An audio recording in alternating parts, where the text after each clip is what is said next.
Mackenzie, first up, I just want to start with you. TikTok news, the money for Intel. What can you tell us about the general mood among U.S. lawmakers when it comes to U.S. industrial policy and moving these things along? Because they seem to be moving at a fairly rapid pace. Well, we're actually about 18 months out from when Biden first signed the CHIPS Act into law. That's this landmark semiconductor subsidy program that's meant to bring back production of semiconductors from Asia to America. And lawmakers and companies are saying, where's the money? You know, we've seen a couple of grants go out the door so far. Those are for companies that make older generation semiconductors, but we're still waiting for announcements for firms at the cutting edge, including Intel. Intel's announcement was actually supposed to be a couple weeks ago before this whole Pentagon thing went down that we're about to chat about. But there is a lot of stress and anxiety in Washington about when is this actually going to start happening, especially as other countries plow ahead with their own programs. Okay, Mackenzie, so let's talk about that grant for Intel, the news. What do we know, in terms of where this money is going, where this money came from, and where the money's not going to go at this point? I mean, is this just moving money around on the balance sheet at this point? What are the details? So we've got a couple of different pools of money here. The CHIPS Act, which is this big semiconductor subsidy program, has $39 billion to split up between 600 firms that have expressed interest in the money, and a large chunk of that is going to Intel. There's also a separate loans piece that Intel is interested in, and we've reported that their combined total package from the CHIPS Act will be north of $10 billion. Separately, the Pentagon had initially committed to spend around $2.5 billion to set up sort of a secure facility within an Intel facility to create chips specifically for the military.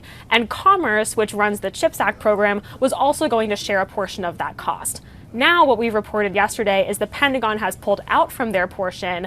Lawmakers said to Commerce, you have to cover the entire thing.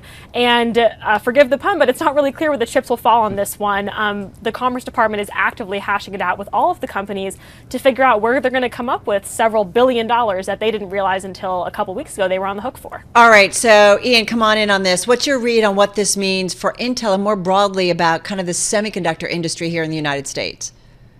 Yeah, I mean, my guys are of the opinion that Mackenzie probably knows more about when this is actually all going to come together and when they're going to get a check in the post than they do right now, and that's, I think, the source of some frustration.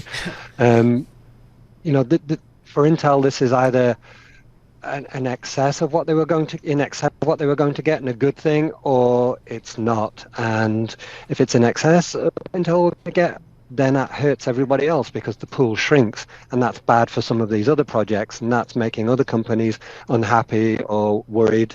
And we get other companies to comment in the story, or it's bad for Intel in that a big chunk of what they were going to get and what they wanted to put to general use is going to come with handcuffs. So either way, there's quite a lot to be lost here, and we really need to keep an eye on how this plays out. Talk to us a little bit more about those handcuffs, what that means specifically. Yeah, I mean, some of the politicians in Washington are saying, look, this money is all about national security. It's that should be the focus. Therefore, this CHIPS Act money should be used in this particular way, that these chips that we need made for our military should be made by a U.S. company with this money only in the U.S. in a very restrictive way.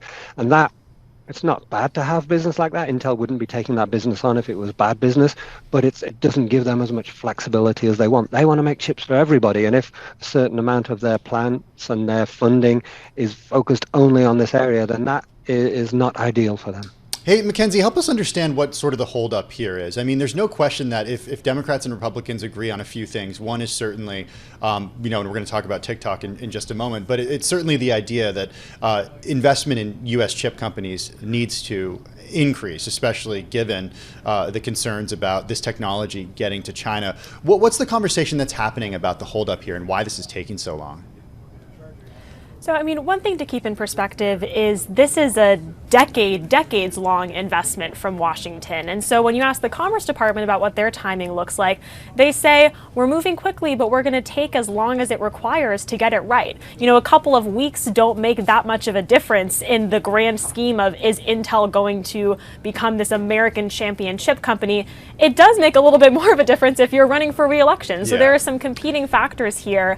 But at the end of the day, the Commerce Commerce Department's been engaged in these really intense negotiations with, there are 4 sort of really advanced chip companies that are vying for $28 billion out of $39 billion that's available for grants. So we're really talking about a couple players. It's Intel, it's TSMC in Taiwan, it's Samsung in South Korea, and it's Micron, which is an American memory chip maker.